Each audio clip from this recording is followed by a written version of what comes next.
All right, ladies and gentlemen, here we are with our Venom guide. Now, Venom is probably one of the best front lines in the game. Many people consider him to be, but he's got a lot of weaknesses, especially if you do not pair him well with a pocket healer or someone who's going to be effective at keeping him alive or at least giving him a place to sustain. And he's also going to be a very, very risky front line if you end up wanting to overcommit. One of the benefits, though, is he's got tons of movement. And he's going to be very, very fun to play. He's also going to be great 1v1ing some of those backline heavy either damage dealers or healers. He's going to be a nuisance if played right. And so maps that provide height, that provide a lot of ways for Venom to get in and get out, those are going to be really, really well loved by him. But a clumped up group, it's not going to be his favorite thing.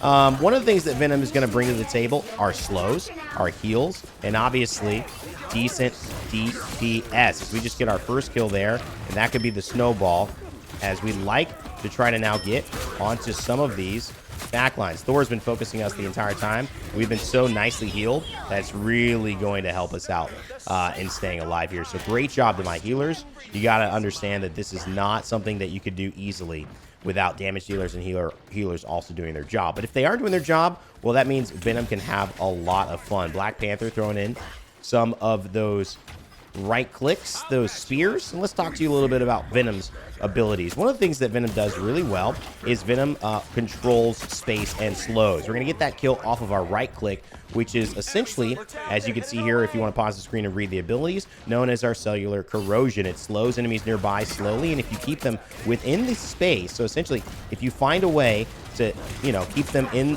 the zone, it's going to do delayed damage just like that onto an enemy. So it will be a little unsuspecting, and it'll also be deadly. It's about a third of a health bar traditionally for kind of an average health character. For Magneto, for Thor, it may not be as much, but it's certainly enough to turn the tide of a fight, especially knowing that you've also gotten them slowed. Now, another ability of Venom's is going to be his shield, which I just activated. And the cool thing about his shield is it encourages a little bit of risky play because you get more shielding when you press your E, when you have less health. So the longer you can sustain, basically, without getting, putting that shield up, the more that shield is going to be worth it to you and allow you to buy some more time for some of those phenomenal heals that your team may be giving to you. We're going to get a slow. We're going to turn around, isolate on the Black Panther. And this is about as easy as it gets. Obviously, the other thing that Venom lacks, unlike some of these characters, is range. And so within that, you're going to lose some of the value there. One of the things he does have, though, which is nice, is an ultimate. Now, the ultimate actually also generates not only a knockup damage, but bonus health. The ultimate's kind of an interesting one. You go underground, you're still vulnerable, so you can take some damage. But the interesting thing about it is, I'm probably going to die here. Oh, this chef doesn't maybe know what, maybe not an experienced chef, or doesn't know where the right areas are there. We're going to get our shield. We're going to look to actually, this is my own Jeff. You can let me out. Oh, never mind. Basically, what you're going to do is when you go underground, a lot of people are confused on how this ultimate works. So basically, you're going to go underground, you still be targeted, so you want to get that damage off if you can. You can die in it just like Jeff can die in his ultimate. But when you come up, here's the thing. If you hit someone who is very low health, sure, you might kill them. But every person that you hit, you generate bonus health. And if you hit someone with very low health, while you might get the kill, you will not generate any bonus shielding. It'll be very, very little. Let's say you go from 800 to 875 or 885, is something that I tested. If you hit 3 targets, you might go to 1,000 health and get 3 kills. But here's the key. If you hit fully healthy targets, full health, big 90, 100%, 85% health, not only are you going to do more damage, so you'll take them down about 70% of their health, which is weird. It does more health to higher health targets. You'll also generate much more shielding. So it's one of those really good initiator ultimates. It's not a great finisher because Venom doesn't get as much extra health if he's killing and taking down low targets. He gets more health and does more damage the healthier and more targets that he basically gobbles up. So that's something to be careful and aware of, as looks like they're being very aggressive with Captain America and Thor. They're going to have some shielding, so I'm just going to be on kind of like the backside to force a certain style of shielding, try to fight on this point as well. Keep in line with my healers. I think this is 1 kill. should be another with Black Panther very, very shortly.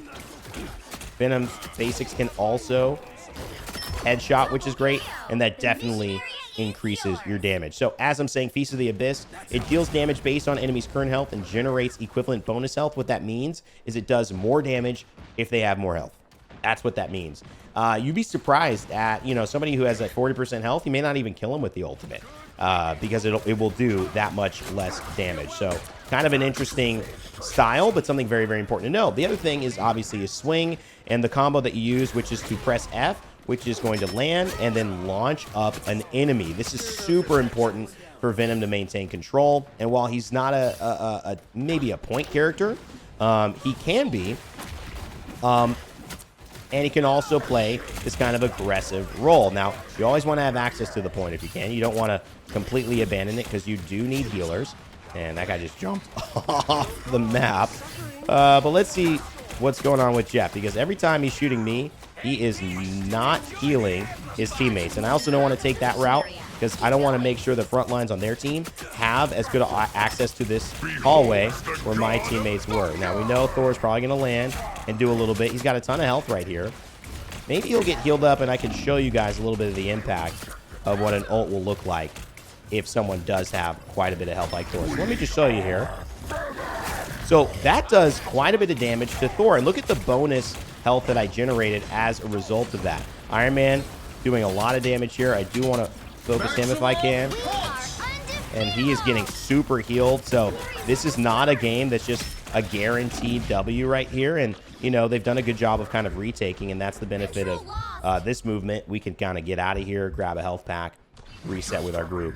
Try not to stagger things too much. And it looks like they're very, very willing to try to stagger things. I'm just going to get out. I'm going to try to get near my healers for sure. Thor using all his Thor Force there. We're going to use our healing. He gets his Thor Force back because we walked into on accident. We're going to throw our slow, and that's Thor down. This could be Jeff down as well, so that's huge. An opportunity to retake and good healing from Loki, and we'll be able to grab that. So good movement, and as you can see, we stay alive because Venom has that opportunity. He can move, he can get aggressive, but he can also use that swing and that dash, guys, to get away. So a lot of times I like to walk up into the fray.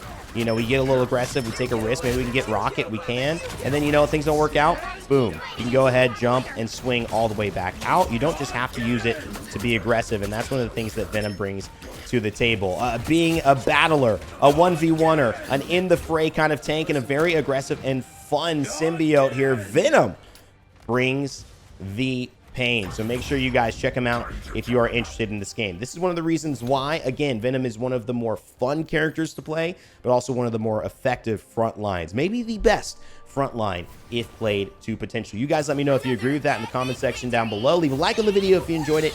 Share it with your friends. Remember, keep it locked here at Rainday Gaming for more Marvel Rivals and gaming. Remember to never give up, never stop gaming, and I will see you all next time. Take a look at the scoreboard there, and I will check in with you later.